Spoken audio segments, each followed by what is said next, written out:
กำลังลิ้นฝนกำลังอันตกพี่น้องเลยเนาะช่วงค่ำช่วงแรงช่วงหาโมงแรงว่าซั่นพอดีว่า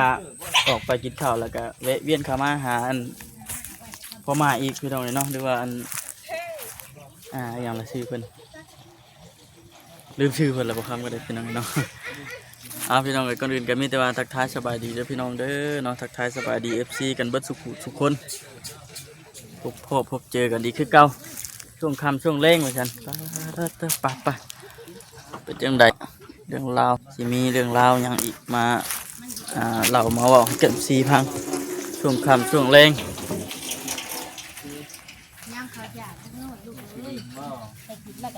เฮ็ดหยังบ่นี่คลุกคล้นอยู่บ่นี่ทางตาแม่รักฮะคอกเป็ดเนาะว่าสิง่ายเพิ่นแล้วว่าจะง่ายมันไม่เท่าเอ้ยว่ะกำลาว่านั่นป้านเล็กป้าเป็ดนี่กับให้มันนอนเป็นหมู่แล้วเป็นหมู่มันย่ามันว่านอนเป็นหมู่เฮาให้นี่ลูกก็สิล่ะปั่นเฮาอยู่เลยว่าปั่นกันกินแล้วเฮ้ยใส่อยู่น้ำเพิ่นเนาะบัดเพิ่นใส่เฮาใส่เพิ่นนั่นแหละเฮ้ยเนาะสบายดีบ่าวคำลาแม่นบ่ชื่อเราแม่นสบายดีช่วงค่ำซ้ำเนาะแล้วกินข้าวคันมีหม้อ1หม้อแกงนี่สามารถเฮ็ดกินเองได้บ่ได้อยู่ได้เนาะอันนี้ยังอาศัยเพิ่นอยู่ได้บางครั้งบางคราวเฮาก็คือว่าได้มันบ่คือของเฮาแม่นเฮาเฮ็ดก็กินเฮ็ดแล้วก็กินบัดเฮ็ดบัดอยากก็เฮ็ดอันนี้บัดอยากบัดไปเฮ็ดอยู่เฮ็ดกินอยู่บ่อนเพิ่นมันก็อีกแบบนึงเนาะบ่ปานใดแม่นบ่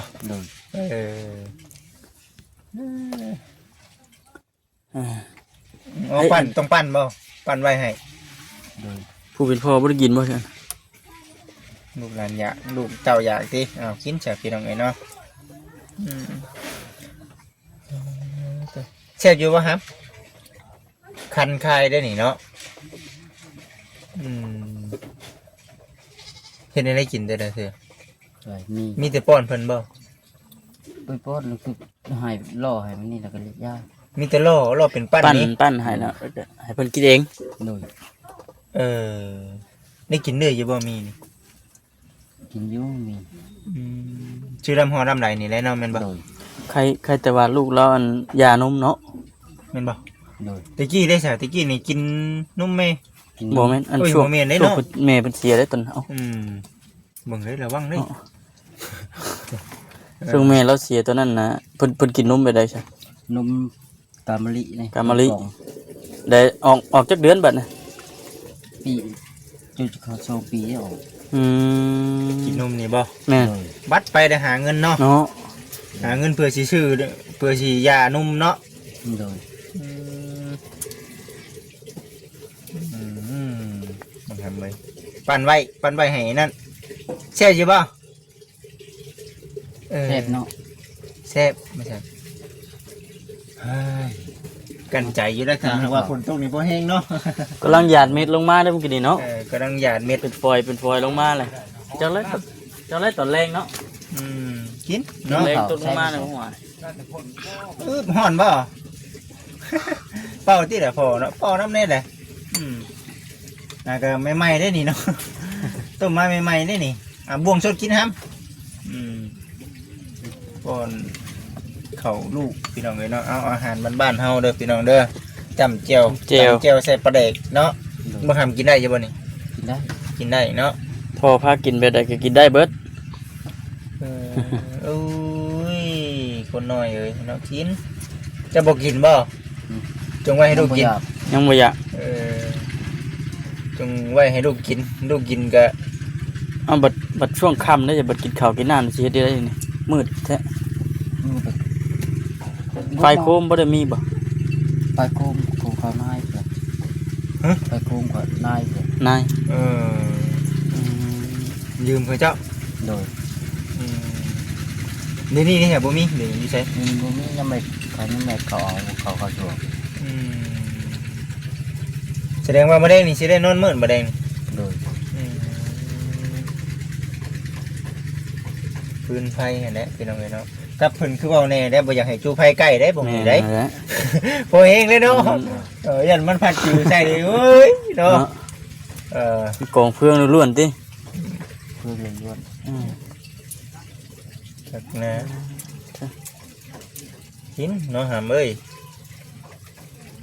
เด็กน้อยเนาะกินบัดอยากก็กินเนาะ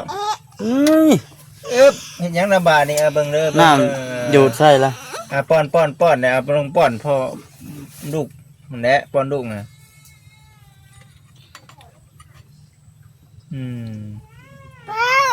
เป่าว่าซั่น มันฮ้อน เราให้เป่าได้น่ะ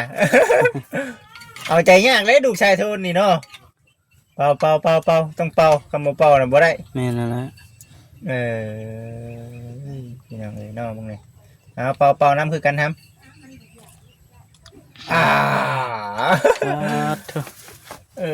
ลูกชายโทน แซ่บบ่ครับอันนี้คือทีมงานเอามาให้เนาะแม่นบ่ ๆโดย กินกิน เพิ่นว่ามีอันหมอเนาะว่าจิเนาะมีหมอมีหยังพอเราได้ผู้แลดังพื้นทางภาคกับพุ่นนอกผู้ ส่วนมากนี่สิบ่ได้ค่อยเฮ็ดกิน โดย มีแต่ไปกินหน้าเนาะแม่นบ่ โดย มันเลยแบบว่าบ่มีหยังเนาะ บ่มีหยัง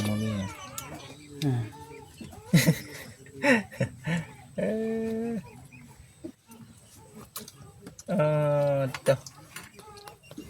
จกเองเป็นบ่ฮะมีแต่ให้พอจกให้บ่อึ๊บพี่น้องเอ้ยกิน เด็กน้อยกำลังอยู่ในช่วงวัยอันกินเนาะว่าจิ กินเก่งแน่นี่เนาะแม่นบ่คันอยู่บ้านคัน จนขึ้นเก้า แม่นบ่กินจนออกทั้งเก้า แต่พอมันนี่หิวพอนี่เนาะ โดย พอมันนี่หิว ลูกนี่กินจนล้นเด้ กินจนร้อนอย่ามัน ก็เพียงแต่ว่าลูกอิ่มเนาะ โดย เพียงแต่ว่าลูกกินอิ่ม เขาบ่จักอดคือเฮาได้เนาะ แม่นั่นแหละเด็กน้อยเด้บ่ได้กินก็ให้ได้กินก็ให้ได้เด็กน้อยบ่คือผู้ใหญ่เฮาได้เนาะ โดย อดแล้วอยากจังไดก็ได้ ผ่าเพเจ้าได้เพเจ้ามีบ่ ได้ไป เอาเพเข้ามาอันตัวเดียวนี่เวลาอาบน้ำอาบในเสร็จอันนี้เลยเนาะ โดย มุ่งมานพี่น้องเอ้ยเนาะ อืม กินดีเนาะมันสิเย็นแล้วเบิ่งเขาแล้ว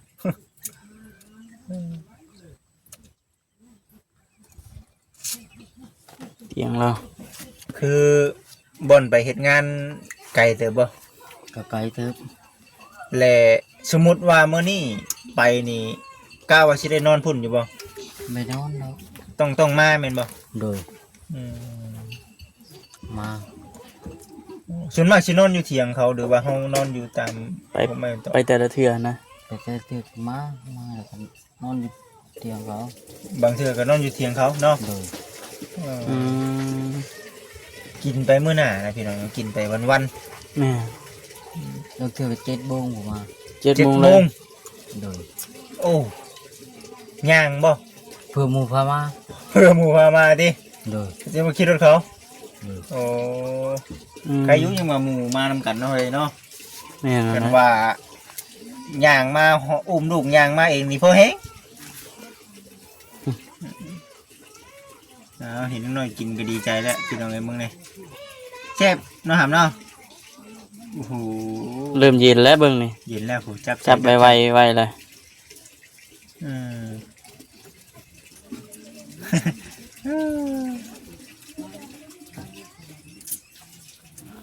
ครับเพียงเลยเนาะแต่ว่าช่วงบุกเบียกนี่คือชีบ่ได้ค่อยได้กินเลยเนาะ โดย อืม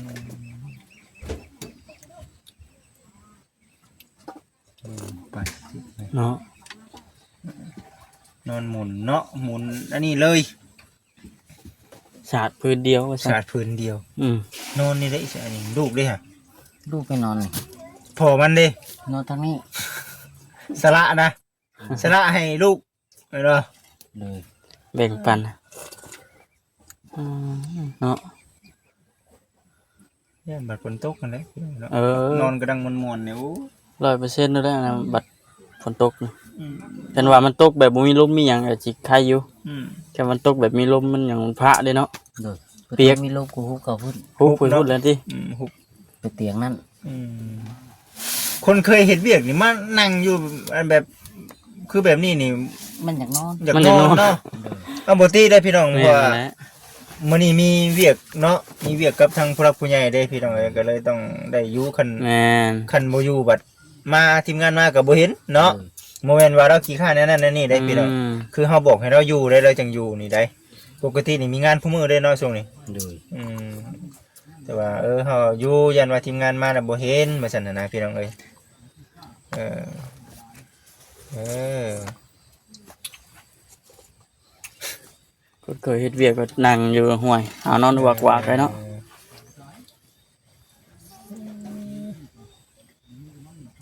กัดแง่ดินี่เนาะ คอยกินไปครับกินแต่ก็ใหญ่ไว้มาหับจ้างไถนาซอยพ่อบัดนี้ อืม ลูกไปทางนั้น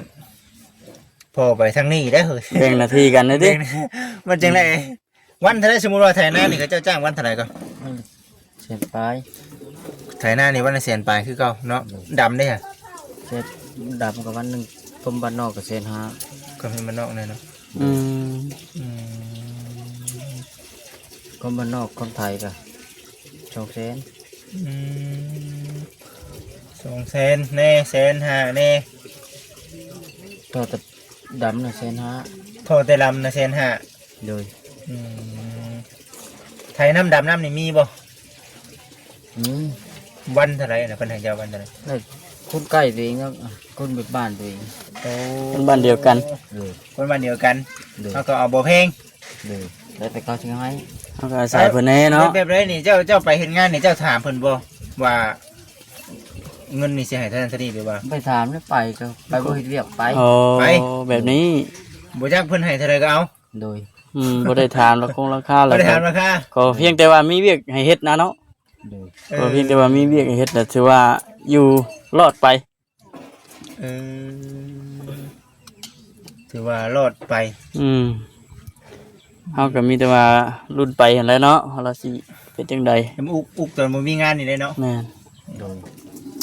ตอนมีงานนี่ได้พี่น้องเอ้ยยังล่ะบาดนี้เสียจ้าบัดนี้เช็ดเอาเช็ดให้ เบิ่ง เอโอ้ยเด็กหน่อยเอ้ยเนาะ กินนี่ก็ยังลำบากพออยู่กินเอาตกลงเพชรบ่เดือดร้อน เวียกเรื่องงานนี่ก็ช่วงแรกนี่สิยากอยู่ช่วงแรกนี่มัน คือยามแดงนี่ น้ำแรกก็โดนๆเท่านั้น โดนเทื่อ เฮ็ดหยังในส่วนมากยามแดง ลูกเถือกก็ไปตามไม้หัวเขาลูกเถือกเขาไปเก็บกี่อย่างของเขา ลูกเลยอ่ะ ไปน้ พ่อพาลุยกับลูกก็ลุยไปนํ ไปตามบ่อนกี่ยางบ่หรือว่าให้ ำ ลูกพักผ่อน ตามบ่กินยาง โอ้เข่งเด็กเข่งในน้ำกันนะ เก็บกี่อย่างแล้วมันห่ม บ่ โดย โอ้ป้าไว้อยู่แถวเลิ่นแดงนั่นแหละ โดย เออโดยพี่น้องเอ้ยผู้แรกนี่อันแบบคือเพิ่นดำให้ดำหน้าไทยให้ไทยหน้าไปนี่ก็ไทยช่วยเพิ่นอยู่หรือเปล่า โดย แถวไกลเนาะ ผู้แรกเพิ่นว่าจังไดก็มีโอกาสท่านได้มาเห็นก็สิเบิ่งว่าไทยหน้าช่วยเพิ่นเนาะ ช่วงนั้นมีหน้ามีในเนาะ กินโอ้เก่งได้คือนี่คนเดียวมึงเนี่ย โอ้ บ่จงให้พ่อดอกว่าฉันสิกินเองนะสิได้นี่บาดมีได้นี่พี่น้องเอ้ยเนาะก็มีแบบนี้เรื่อยๆก็ยังใครเนาะแม่นบ่ โดย พอให้ลูกได้กินว่าซั่นเนาะ อยากกินข้าวเด้แบบบ่มีแนวกินให้เฮ็ดได้บัดนี้ เอาเข้าท่าเกลือ เอาไปนี่แม่นบ่ โดย ข้าวท่าเกลือก็ยังได้กินเนาะ ได้กิน อืม ไอ้โชคดีนี่มีนี่พี่น้องเอ้ย กินตามกินเขาก็กินบ่มีเขากินกับหยังท่าเกลือ ท่าเกลือกินเนาะมิดไปเนาะ โดยลูกเถือกก็จำแปลง จำปลาแดก กิน โดย พอมันก็กินคือกัน กิน เอ อยู่ อ อยู่แบบมันง่ายๆว่าซั่นซะเนาะกินแบบง่าย มันสิไปรับจ้างไก่ก็บ่ได้เนาะลูกเนาะเพราะว่าต้อง แม่นนะ ไปใส่ก็มีแต่ลูกไป ๆ นำ เช่นว่าปะไว้แล้วมันอันนั้นบัดคือเราบอกนะมันบ่อยู่บัดหายบัดเนาะ โดย ของเคยไปแต่น้ำพอตั้งแต่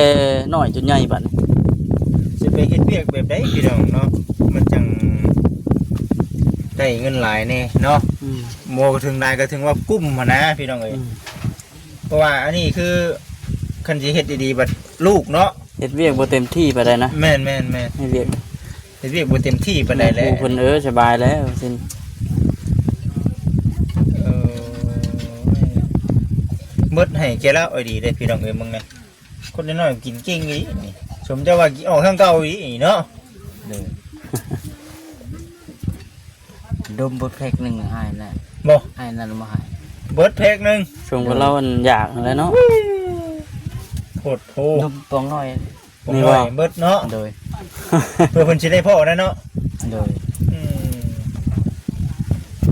ม เด็กน้อยกำลังนั่นพี่น้องเนาะ เมื่อยอยู่บ่ เมื่อยก็นอนติ โดย เออกินกินหลายๆกินหลายๆแล้วใหญ่ไว้เอ ล อง มาเลยพี่น้องเลยเนาะลงมาทางนี้ใช่ไหม โอ้คำลงมาทางนี้ผลผ้านี่โอ้ยคักปันยังแค่นี้แต่เครื่องบ่หลายพี่น้องเครื่องหลายนี่พอให้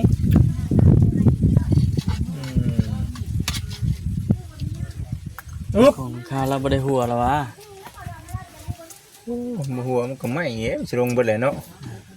เห็นไหม้เลยคุเสีย มีบ่คำย่านตัวนี้ได้เนี่ยมันมี เอานี่เด้พี่น้องบ่ได้ว่าหยังได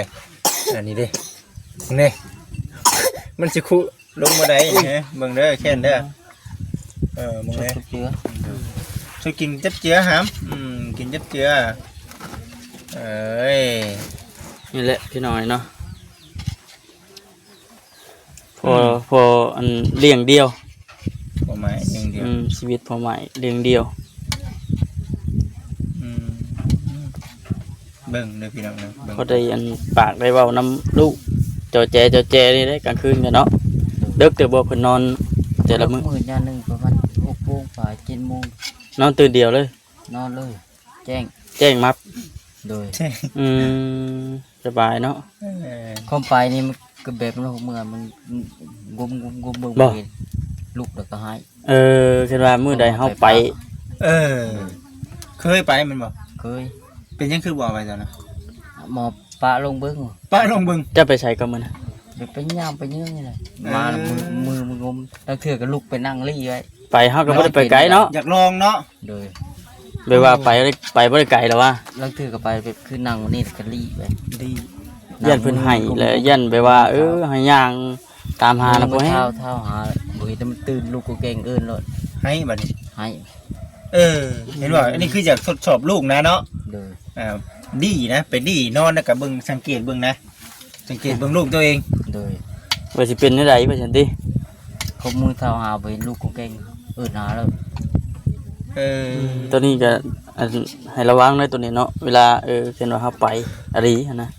ไปป้าลูกให้นอนอยู่ผู้เดียวบัดย่านเพิ่นให้มาแล้วย่านไปย่างตามไปสิ สิป้าไว้น้ำไผบัดนี้ยังน้อยซำนี้เนาะ โดย จักสิให้ไผเบิ่งน้ำพี่น้องเอ้ยไปใส่ไปผู้ใดไปแล้วเฮาจึงปัดกวดเนาะมันหกเนาะได้จังปัดกวดพี่น้องเอ้ย ไปกวดอนามัยบ่นี่ ได้ เด้อ ค่ะ ให้มัน กินข้าวกินน้ำอิ่มก่อนจังว่ากันพี่น้องเอ้ยเดี๋ยวไปลงคลิปก่อนเด้อพี่น้องเด้อเนาะคือเป็นที่ ปะซะโอเคเอาสบายดีเด้อ เรา ป้าเด้อเบิดพี่น้องเอ้ยปุ้ยกินข้าวคักแล้วบัดนี้กินข้าวกำลังแซ่บป้าพี่น้องเอ้ยเนาะมีแต่ว่าอันจังหน่อยจังมาเบิ่งตอนช่วงเราเก็บกวดอนามัยบ่อนอยู่แล้วเป็นจังไดพี่น้องเอ้ยเนาะโอเคพี่น้องเอ้ยสบายดี